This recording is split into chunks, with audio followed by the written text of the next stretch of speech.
Masechet Kiddushin Daf He. We're in the middle of a long baraita. It already proved the source for Kiddushin with Kesef and with Bi'ah. And now we're up to the last one, Uminayin Sha'af Bishtar. How do you know that you can perform Kiddushin? By the man giving a document to the woman that says in the document, Harat Mekudeshet Li. ודין הוא, ומה כסף שאין מוסי מכניס, שטר שמוסי אינו דין שמכניס, we can learn it from a קל וחומר. Money, that you cannot get divorced with money, and yet you can enter a marriage with money, so a contract that can effectuate a divorce, meaning a get, all the more so that it should be able to bring someone into marriage. In other words, a contract is stronger than money, because a contract can end a marriage, money cannot. And if a contract is stronger, shtad, then it should be strong enough also to begin a marriage. But then we reject this kal vachomer. מה לכסף שכן פודין בו הקדש ומעשר שני? תאמר שטר שאין פודין בו הקדש ומעשר שני, דכתיב ונתן הכסף וקם לו. Here's the problem. You can't say that a shtad is always stronger than money, because money is stronger in the following case. If you have hekdesh, you say this item is, I'm making hekdesh, or myself, I'm making myself hekdesh. Or I have maaser sheni, that's a tenth of my produce that is consecrated, and I have to bring it to Yerushalayim and eat it there. If I live far away or it's too much, then I can redeem it with money. So both these I can redeem with money. You have to add a fifth of the value, and then you can just carry the money and buy food with it in Jerusalem. Okay, so both of these things, Hekdesh and Maaser Sheni, if you want to redeem it, you have to use money, meaning you have to use a coin that is a currency that is stamped. You cannot use paper money. You cannot use an IOU. You cannot redeem it with other items like that. So you see that money is more powerful than the shtad because you can do pidyon with it. How do you know that this is true? Because the pasuk in Vayikra says, give the money, and then that will work. So, but it has to be money and not other things. So there you go. This is the problem. You can't say that shtad is always more powerful than money, because here money is more powerful, so that breaks the kal vachomer. So we abandon the kal vachomer, and instead we're going to learn it from a hekesh. Amar kera v'yase'a v'hayeta.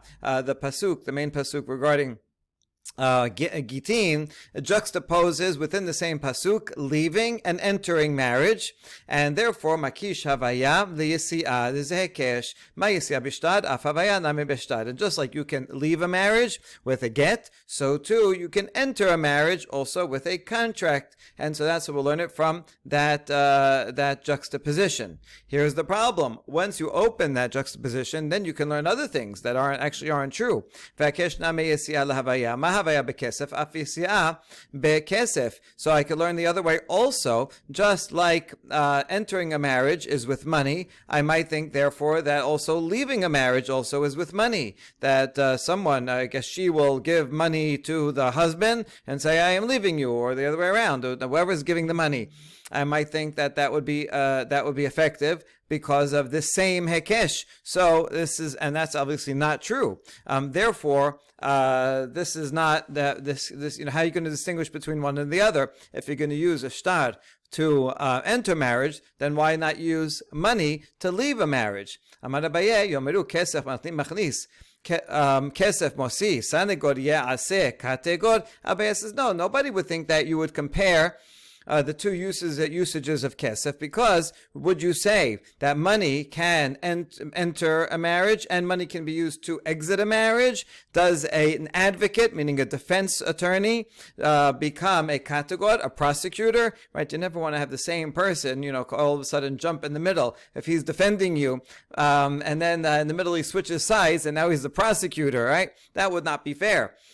So you have one person, a lawyer, should be on one side or on the other. So that's by analogy. If kesef is something whose usage is to enter a marriage, it doesn't make sense symbolically that the very same thing that brings someone into a marriage will cause someone to exit a marriage. And therefore, no, we wouldn't make that comparison.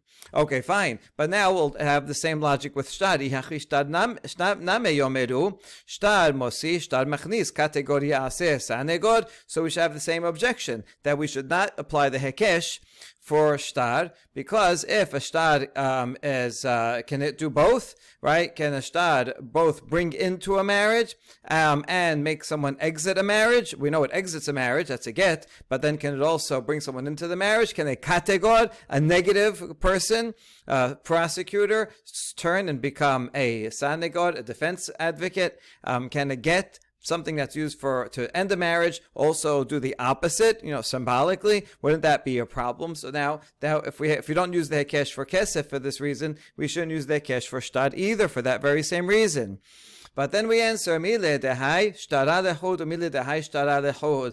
No, when it comes to a contract, the wording in the contract is different. All right, it's not the same kind. You don't use the same contract for get and for kiddushin. You open it up and you read it. It says in get, it says haret muteret lechol adam. You can go and marry anybody you want. The other one says haret mikudeshet li. You cannot marry anybody you want. You are designated to me. So the two, even though they're both contracts, they're both kol shtarot, they are of a different nature. Okay, we ask, and if you'll ask, well, maybe for money, this money is, I didn't use the same coin. I used this coin to enter the marriage. I'll use a different coin to exit it. I'm using it for different things. Yeah, but with coins, they're all the same. They all have the same stamp. There's no difference between a coin that you would use for kiddushin and a coin that you would use to leave a marriage, right? It's just, it doesn't matter. It's a shekel, a $50, right? A Roman coin, any kind of coin is stamped in the same way. So there's nothing distinctive about a coin. Therefore, a coin can only have a symbolic value for one of them, and we already established that it's used to enter a marriage. Good, right, where he's acquiring the right to marry her. Fine, that makes sense. It doesn't make sense to use that same symbol also to end a marriage. Whereas a contract is it has a distinctive nature depending on what's written in the contract, and so therefore, it's not about the symbolism of the piece of paper, but rather about the wording, and the wording is completely different for the two. And so this is a good, valid derivation that you can use a shtar. We learn it from a get, just like you'd use a shtar to end a marriage, so to use it to begin a marriage. Very good. Rava Amar Kira, bechatab la, beketiba mitkareshet, ve'ena mitkareshet bekesef. So now, Rava says, since we're talking about the pasuk of a get, in order to make a divorce, he has to write something to her. You have to write a get. So we learn from that you can only use a get to be divorced, and you cannot be divorced with kesef. Rava is giving actually a different answer to what we said before. If you have the hekesh, once you open up the hekesh to learn shtad from divorce to marriage, so then we asked, what about kesef? Are you going to also learn that you can use kesef for divorce? So Rava says, even though we have the hekesh that would say yes, we have the word v'chatab lam, which is a limiting word. You can only get divorced with a get in writing and not with kesef. We ask on Rava, wait a second, I know this phrase v'chatabla is limiting, but you can have it limit in a different way and say you can get divorced through writing and you cannot be married through writing. And so maybe it's actually coming to exclude marriage through a shtar. Oh,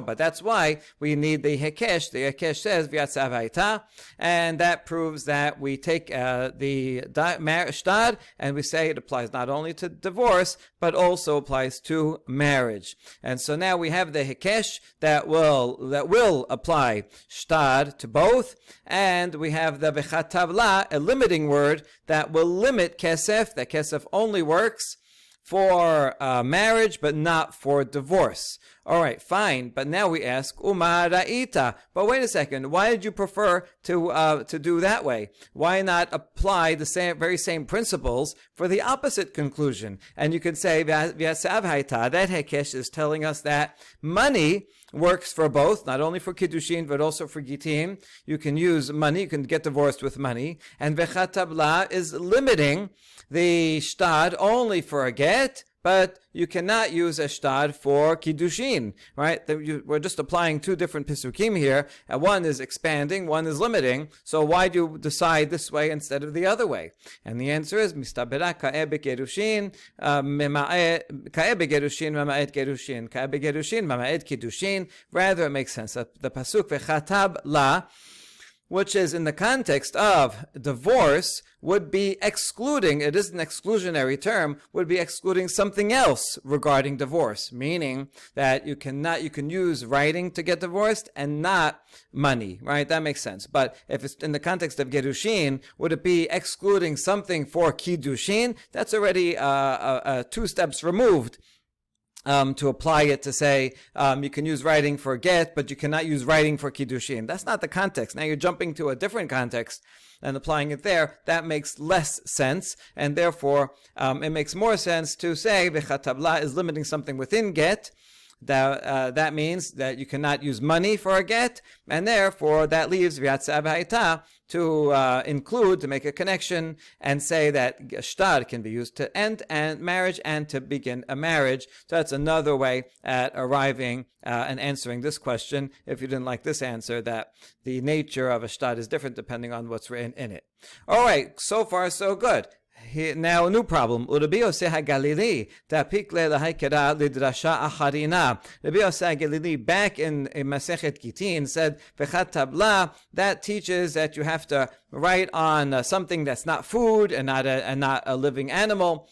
So he used that pasuk already. Now, since he used that pasuk already, how is he going to know?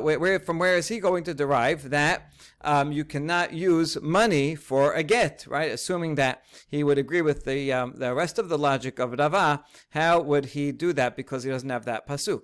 Amar keda sefer kiritut, sefer korta, ve'en davar acher korta. He could learn it from the rest of the pasuk. It says v'chatabla sefer kiritut. He has to write a scroll of severance. So the scroll of severance, obviously that is something written. It has to be a written document that causes a divorce, and not anything else. What's not anything else? Not money. Good, so we can learn it from there. Now, V'Rabbanan, the other rabbis who disagree with Rabbi Yosef Galili, and they don't use that phrase v'chat tabla to teach me anything about the writing material. So what are they going to do with now this extra word, this sefer kiritut? What do they need it for?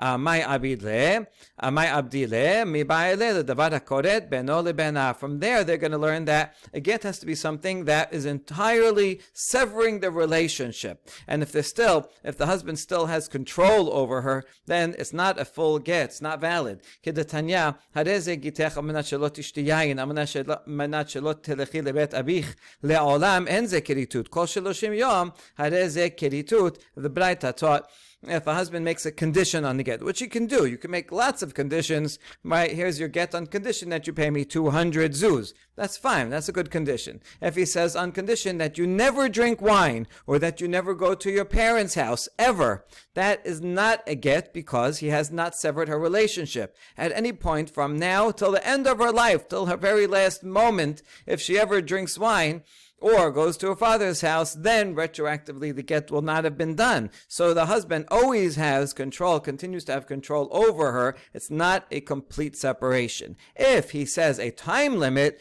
if you drink wine within 30 days, go to your parents for 30 days, that's a good get, because as long as she doesn't do that for 30 days, then that's it. After 30 days, there's a complete severance. There's nothing that she can do to undo the get. That's fine. It can even be a longer period. It can be a year. It could be 10 years. It could be 20 years. We saw before, it could be until he dies or someone else dies. Right? It could be a movable. There has to be some deadline that will happen or can happen in her lifetime. Otherwise, that's not a complete severance. So Rabbanan will learn from Sefer Kiritut this law that has to be a complete severance, and from V'chat Tabla, he learns, as we saw above, that has to be in writing. and not with money. Good. Now, Rabbi Yosef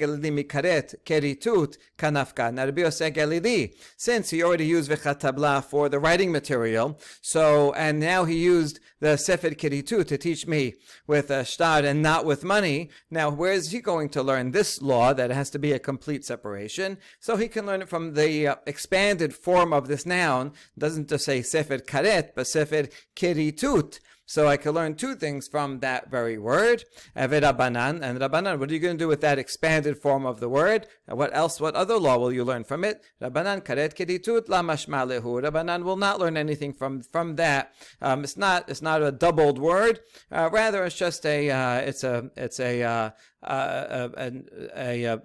just an elongated form of the noun sefer keditut that causes separation. Rather than karet, which is a shorter form of the word, but it's just one word, and he's not going to learn anything from the longer form. And so now both Rabbanan and Rabbi Yosef Galili can account for all the halachot and all of the Pesukim, and so they are all now in agreement that a get to divorce, you can only use a get, of course, death of the husband also, and you cannot use money, but shtar, which is we derive from gitin, can also be used to enter a marriage. All right, good. So that ends the derivations of each of the three, and now we're going to go to a new question. Hada mehada la atya. We just saw that you cannot derive any one of these three methods from one of the others. We tried, right, for each one, we tried through a kal vachomer to say, can we learn, this from that?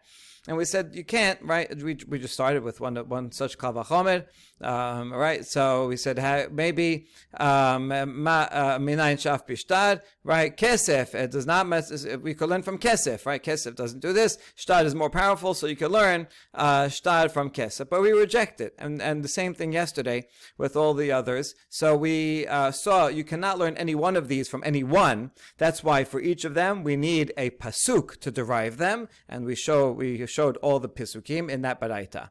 But now our question was, tete hada mitarte. Maybe as long as you know any two of them, you could learn the other one. And that would mean we don't need separate pisukim for all three types of Kiddushin. So let's give examples. We're going to reject all of them. Hetiti. So which one do you want to leave out and not have a pasuk for and bring from the others? La lichtov rachamana bishtar v'tete mehanach. We'll start with shtar, which we just ended with. Even if the pasuk did not write anything about shtar, didn't say v'yasav ha'ita, from which we learned that, couldn't we learn it from the other two? Right? If you can do it with kesef and bi'ah, and those two will prove that any differences between the two will be negated by the other, and then you could learn that shtar is in some ways more powerful in both of them, and so shtar should certainly work. But here's the problem: what kesef and bi'ah have in common is that there is a physical benefit when the wife receives money, or through bi'ah, she has physical pleasure. And so maybe that's why it's effective, whereas shtar is just written on a basically worthless piece of paper. There is no physical benefit receiving a shtar. And so therefore I might think it would not work, and that would break such a kal vachomer. All right, let's try the next one. Lo nichtav rachamana bebi'ah v'teteh mehanach. Ma'lahanach sheken kinyanan merubeh. So maybe the pasuk should leave out the derivation for bi'ah. We learn that from ki yikach ish isha ub'ala. So just leave out that word ub'ala, and I would be able to derive bi'ah from kesef and shtar, because bi'ah is in some ways more powerful than both kesef and shtar, as we saw previously, and any particular way in which shtar and kesef are more powerful than bi'ah, they will cancel each other out, and so both of them together should be able to be a source to derive bi'ah. We reject that because in both of those, kinyanan merubeh, money and shtar work for lots of different acquisitions. You can go buy fields and animals and all kinds of things with money and shtarot. Whereas bi'ah only works for Yibum, right? It does not have a lot of applications, and so that's why we would not be able to learn Bi'ah from the other two. The other two have a shared aspect that's more powerful than Bi'ah.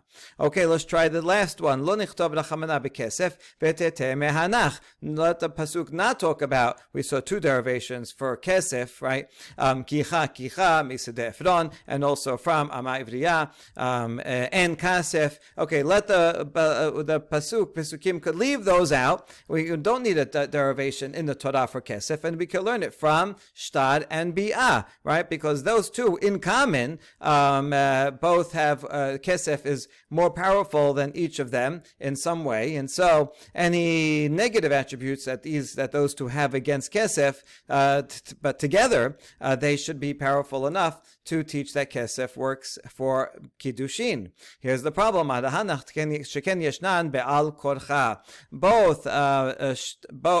shtad and bi'ah have an aspect that you can do without the recipient's consent. Yibum is one example. If you have a yevama and a yavam, hopefully he should get her consent. But if he doesn't, and he does bi'ah with her, that yibum is valid. So that's where we see bi'ah doing something against someone's will. And shtad, that's a get. If a medoraita husband can give a get to his wife against her will. Ibn Gershom said that one should not do that. In Sephardic Ketubot also, it says one may not do that. But midoraita, that works against one's will.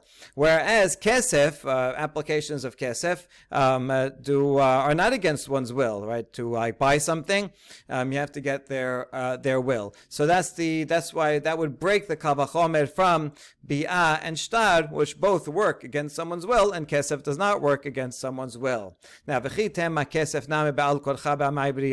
hold on, there is an example of money that's applied against someone's will, and that would be a father who sells his daughter against her will. You don't have to ask her. If the father's down and out and he can't afford to pay for his family, so he can receive money for selling and sell off his daughter against her will.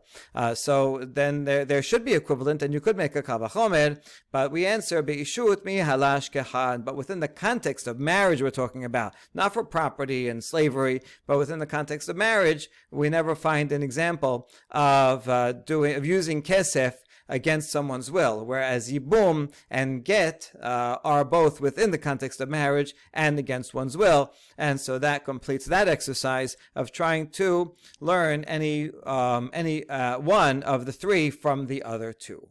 Next, Amar Rav Huna, chupa kona mikal vachomer. We made reference to this statement of Rav Huna earlier in the Masechet, but this is the source. Chuppah, again, chuppah, which we call commonly commonly call chuppah is a canopy with 4 poles and flowers and stuff. So one definition of chuppah, but it could be many other things, like the Sheva Berachot, the Yichud room, the Talit, the hotel room, his house, the eventual consummation, various things that are part of the chuppah, all different parts of or options for the chuppah ceremony. Okay, so whatever chuppah is referring to, you could think of any of those, that list. We do all of them.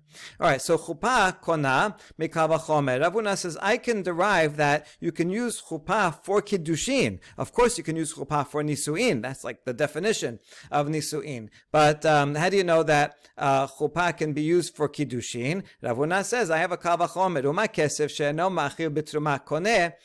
Chuppah shemachelet bitruma enodin shetikne, money that is not effective in allowing a wife, if she's the daughter of a Yisrael and she's marrying a Kohen and they do Kiddushin, still, even if the Kiddushin works, she still is not in his household and cannot eat terumah.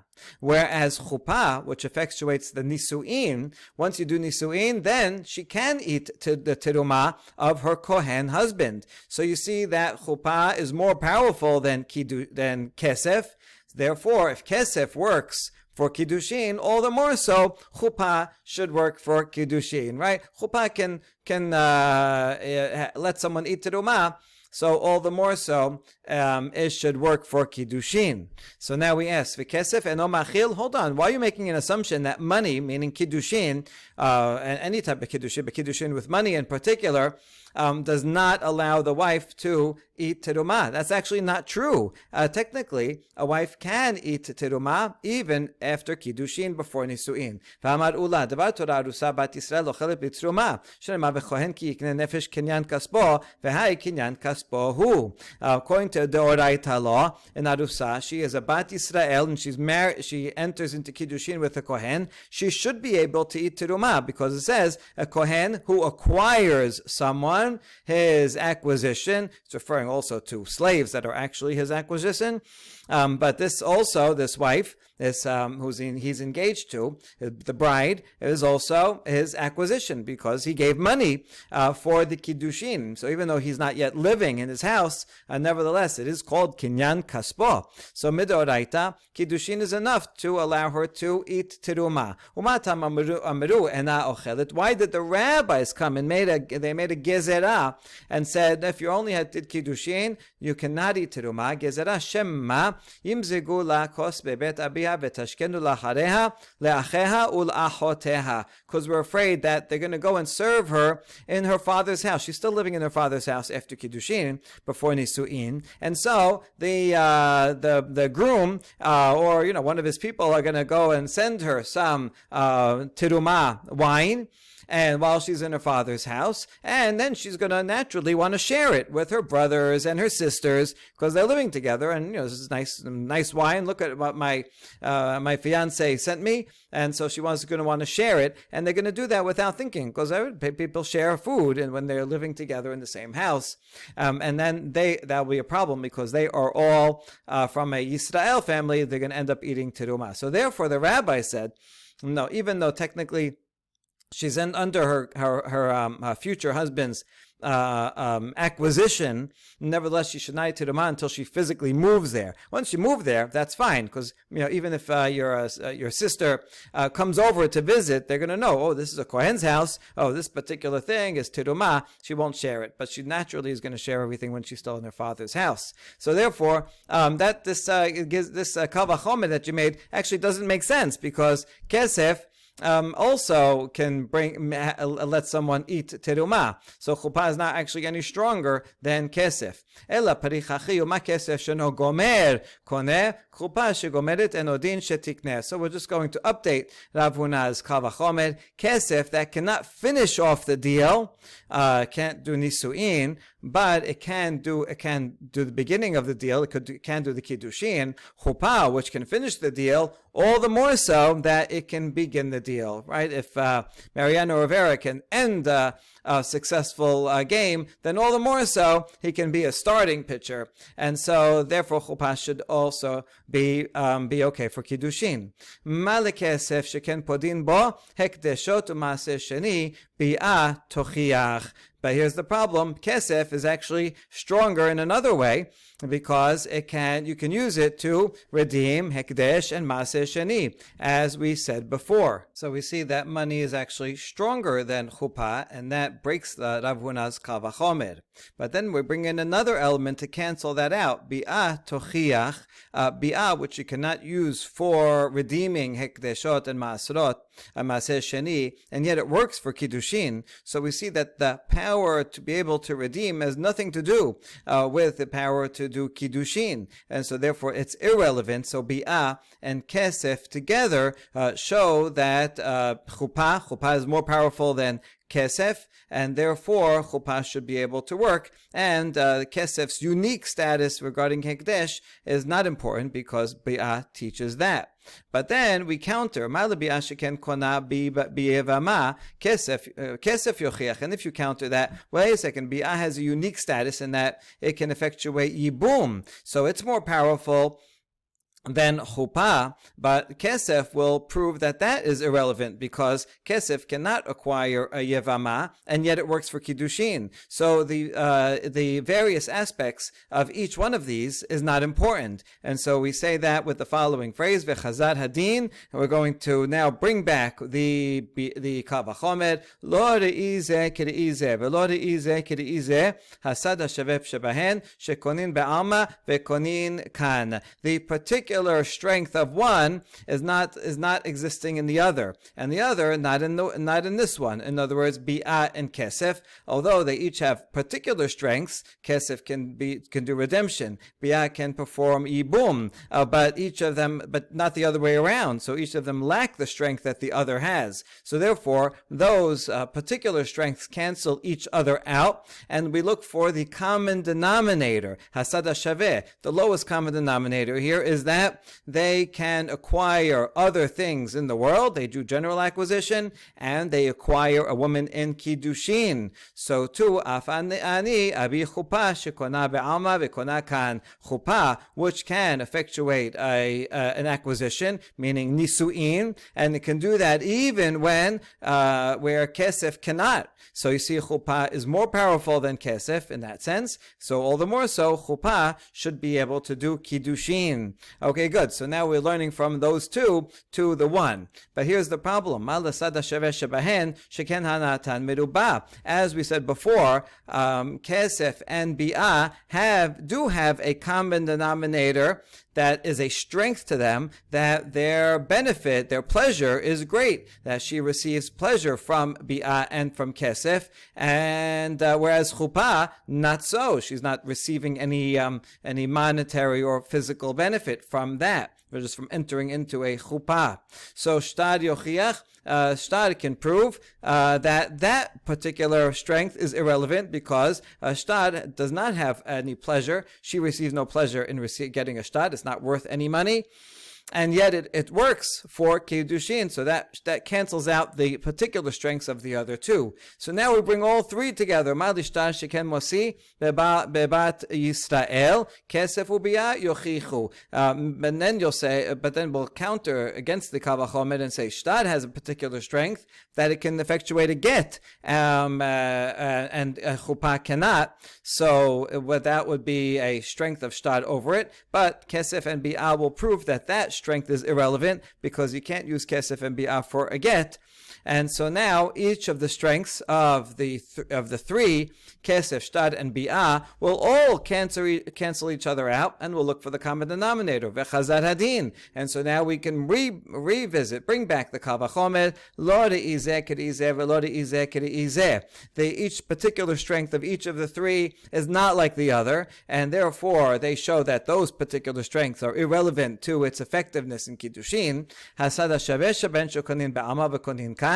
Afani avi chuppah shekona be'alma ve'kona kan. Since all those three can effectuate some kind of transaction in other places, and they work for kiddushin, so chuppah, which is more powerful in the sense that it can do nisu'in, and kesef can't, all the more so then chuppah should be able to do kiddushin.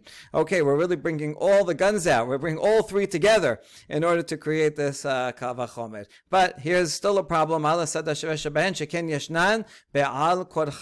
All three of those do have an application that will be against her will. Yibum is bi'ah. If someone used bi'ah for yibum against her will, it's effective. Ashtad, in the case of get, is effective. And money, in the case of a father selling off his daughter, again against her will, is also effective. Whereas chuppah is not effective against her will. And so this is a problem because they have a common denominator that is in a way stronger than chuppah, and that breaks the kal vachomer.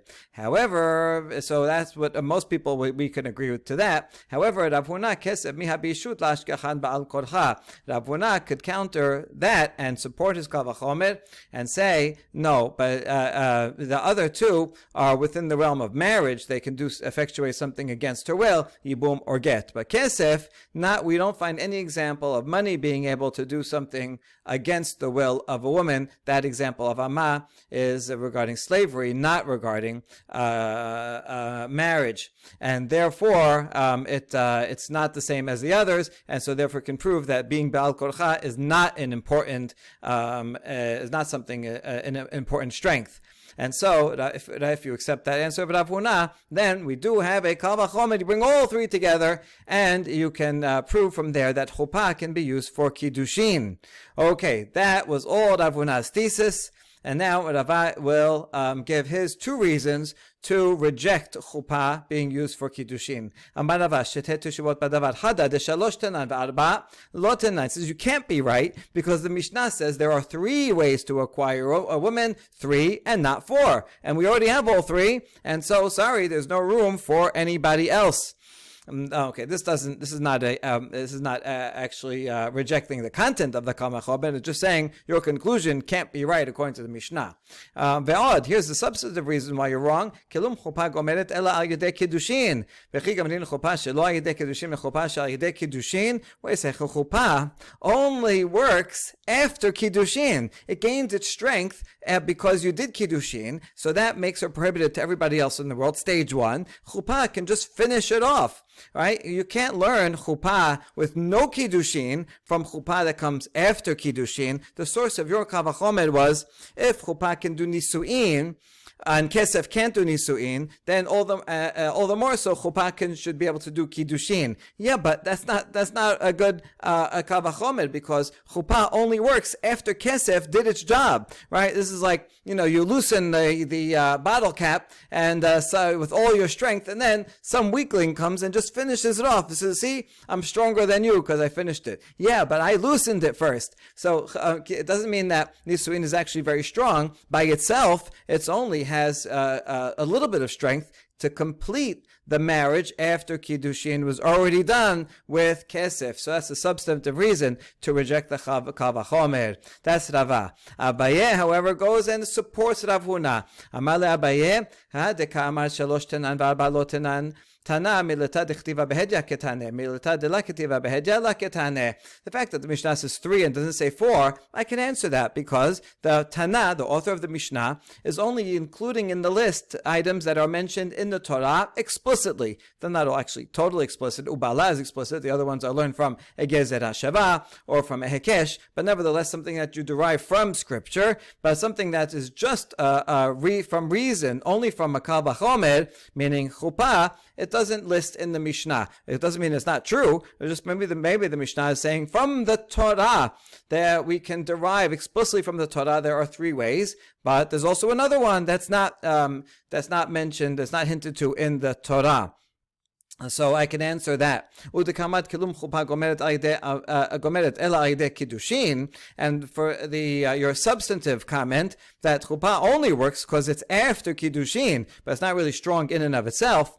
Rav Huna included that fact already in his Kal Vachomer. Uma kesef shano gomer achar kesef. Koneh, chuppah shegomeret achar kesef enodin shetikneh. As follows: money cannot finish nisu'in, even if it's after money of kiddushin. In other words, I did kiddushin with money, and now I want to do the nisu'in also with money. Doesn't work. I can't do nisu'in with money. So you see that the right kesef has a weakness. Chuppah, however, has a strength that it can do nisu'in after money. So I'm comparing the very same thing. Assume a woman already did kiddushin with kesef, and now chuppah can finish her off her ceremony. Money cannot finish off that second stage of her ceremony. So chuppah is more powerful than kesef. Therefore, chuppah should be able to work also for kiddushin. And that's where we leave it, right? Abaye supporting the Kal Vachomer of Rav Huna. All right, new topic. Teno Rabbanan. Kesad bekesef. How does kiddushin with kesef work? Natan la kesef o sheve kesef. Amar la haret mikudeshet li. Haret meodeset li. Haret at li leintu. Haret zo mikudeshet. These are all the standard ways. He gives her money or something worth money. It doesn't actually have to be a coin. And he says, you are mikudeshet, you are now sanctified to me, and thereby restricted from everybody else. Or you are meoreset to me, rabbinic word to refer to the same thing. You are leintu, you are my wife. All those are proper formulas, and that works as Kiddushin. Aval hi shenatena v'amra hi ena hareni mikudeshet lecha, hareni meoreset lecha, hareni lecha leintu ena mikudeshet. If she wants to be the one to give the money to him, right? She is more progressive, and she wants to be the active partner, and she gives the coin to him and says, you are sanctified.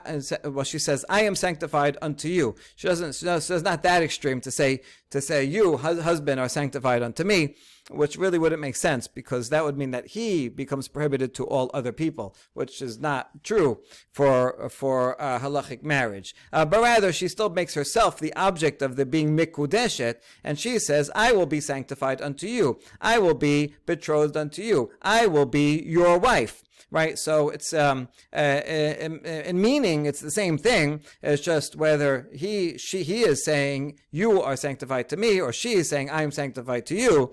Right, it effectively means the same thing. But in this case, ena mikudeshet, it's no good. He has to be the one to give, and he has to be the one to say the formula. Now, what if it's one or the other? Right, he gives, and she says the formula other way around. That's what we're going to deal with next. Matkif la Papa. Now the Papa says this baraita is self-contradictory. Ta'amad natanhu v'amarhu, hanatanhu v'amrahi ena mikudeshet. In the Resha, it says that he gives and he says. So that's the only reason why the Kiddushin works, is because he does both of those things. But what if he gave the money and she said the formula? Then it would not be good, right? If she does any one of the things, or both, then obviously it's not good. Ema sefa. So now let's focus. Let's say we had only the sefa. Aval hi shenatna lo v'amra hi la hava havu kiddushin. If she gives the money and she says the formula, then the kiddushin is invalid. So we can derive from that, tamad natana hi v'amra hi. That's only because she did both. Hanatanhu v'amra hi havu kiddushin. But if he gave the money, even if she said the formula, then that should be good. You see, there's a gap between the Resha and the Sefa. The Resha is he does both. The Sefa is she does both. But now they contradict each other in regards to what if he does one and she does one of those items. So we answer, Resha davka sefa kedina spa. The Resha is exacting. He has to do both. And really, the Sefa could have written, if he gives the money and she says the formula, it also would not be Mikudeshet. But the Sefa just wants to follow the same pattern, rhetorical pattern, as in the Resha. In the Resha, it says, the husband gave and said, so the Sefer wants to copy it, gave and said. But really, in fact, if it was one and one, it would also be no good. But then we ask on that, wait, just because for a stylistic reason, the Sefer is going to write something that contradicts the Resha, and now it doesn't literally contradict in and of itself, but the inference from it does contradict. So we don't like that. Not a good enough answer. Rather, the Mishnah is davka, both the Resha and the Sefa. The Resha says, if he gives and he says the formula, easy case, good kiddushin. Natanhu v'amrahi nasa kemi shenatanahi v'amrahi ve'lo havu kiddushin. If he gives and she says the formula, then that's the same as now we have the sefa, the same as she giving and she saying, which is not a kiddushin. Okay, this is one answer to just you're kind of adding in a couple of words that we are addressing the middle case. And the middle case, even though it's not said explicitly, is the same as the last case that we actually do say. All right, that's one way of reading it. And in that way of reading it, only one case is good. All other three possibilities are zero. V'ba'et ema natanhu v'amarhu mikudeshet, natanahi v'amrahi ena mikudeshet, natanhu v'amrahi sefekahi v'chashinan midrabanan. The second possible reading is, if he does everything, good, totally mikudeshet. If she does everything, ena mikudeshet, zero. But if it's in the middle, if he gave the money and she said the formula, then we have a safek, and midrabanan, we have to worry that maybe this was a good kiddushin, and so he would have to do kiddushin again, and she wouldn't be able to marry anybody else unless she got a get. And so, in fact, the excluded middle is really excluded because it's not good, it's not bad, it's in doubt. All right, Amar Shemuel, B'kiddushin natan la kesef v'shaveh kesef, Amar la, hare at mikudeshet, hare at meoreset, hare at li li'intu, hare zo mikudeshet. Shemuel is now adding a new halacha. Notice that in this formula, he still is giving it either money or equivalent of money, that's the same. He says, Hadet Megudeshet, not the word li. He just said, you are betrothed. So we're going to see, is that good? I mean, is that, you're betrothed to who, right? Are you doing it for someone else? You see, a messenger actually can do that, right? Let's say, Ebed Abraham, he says, it doesn't say this, but we can assume, right? If they were living if he was following Talmudic law, the Ebed Abraham could say, here, take these nose rings, Hadet Mikudeshet le Yitzchak. And that would work if she accepts it. But here it doesn't say to Yitzchak, it doesn't say li, he just leaves it open-ended. Shemuel says it's obvious, he's the one giving it, so it's fine. Hareni ishech, hareni ba'alech, hareni arusech, en kan bet mihush. If the groom says, you are, I am your husband, I am your man, I am your betrothed, then this is no good. You don't even have to worry that this is a good kiddushin at all. And again, even though semantically it's basically the equivalent of it, either you are my wife or I am your husband, but there is still a fundamental difference, right? The kiddushin has to have its reference to the wife. She is now designated to be his and therefore prohibited to everybody else. That's the key to Kiddushin. By the husband saying, I am your man, it doesn't help anything because that doesn't actually make him prohibited. We don't need him to be prohibited to other people. He doesn't become prohibited to other people. In Talmudic law, a husband can marry someone else. So this does not effectuate the kiddushin. Kiddushin has to have its object to be the wife, that she is mikudeshet and prohibited to everyone. And so this second formula does not work at all. Okay, v'chen begerushin. And Shemuel continues and says this halacha is true also in exiting the marriage. Natan la v'amad la hareat mishulachat, hareat megureshet, hareat muter dechol adam, harezo megureshet. These are the standard formulas. You are sent away. You are divorced. You are permitted to marry anybody. That's good. Those are good formulas in the get. If he says, Eni ishech, eni ba'alech, eni arusech, en kan bet mehosh, if he says, I am not your man, I am not your husband, I am not your betrothed. That doesn't say anything. It doesn't mean anything, right? The object, the application of the get has to be upon her, right? And it's the exact opposite of the kiddushin. Kiddushin makes her prohibited to everyone. The get has to make her permitted to everyone. And so it doesn't help her that he's saying, I'm out of here, I'm not your man. That doesn't help her. He has to say that she is permitted to everyone. Okay, that's the end of Shemuel's statement. Amar le Rav Papa le Abaye, lememra de sava Shemuel yadayim she'en mochichot havyan yadayim. Well, it seems according to the Resha here that Shemuel thinks that an ambiguous abbreviation is a valid statement. Here he said hareat mikudeshet. He didn't say to whom, and so this is an abbreviated formula. It's ambiguous. So there's a machloket in general about that. Some say that if it's ambiguous, even though it's ambiguous, but you can tell from the context, he's the one giving it. And so, he's the groom, and everybody sees that, and he doesn't say on behalf of anybody, someone else, on behalf of Yitzchak back home, and so it's obvious from the context context, and so that's fine. And Shmuel seems to be saying that. There's another view that says an abbreviation that's ambiguous is no good. So it seems here, according to Shmuel says it is good, but here's a contradiction between two statements of Shmuel. V'atanan, ha'omed ehe, hare ze nazir, v'avinan ba, v'dilma ehe beta'anit ka'amad, amar Shmuel hu shehya nazir obel lefanav, tamad nazir obel lefanav, halav hachi, regarding a nazir, someone says the word ehe. That is, he becomes a nazir, even though it doesn't say the full term. The full word is ehe nazir. It's the full formula. He just says ehe. Now we analyze this Mishnah back in Masechet Nazir, and we said, wait, maybe it doesn't mean I want to be a nazir. Maybe ehe is short for I'm gonna be in ta'anit. I'm gonna fast tomorrow, and which is a lot less than having to be nazir for 30 days. So how do we know what he meant? Shmuel says, the Mishnah is talking about a case only where there's a nazir passing in front of him. He sees a nazir, he feels inspired, and he says, ehe, I want to be that also. And so it's clear from the context that he means he wants to be a nazir.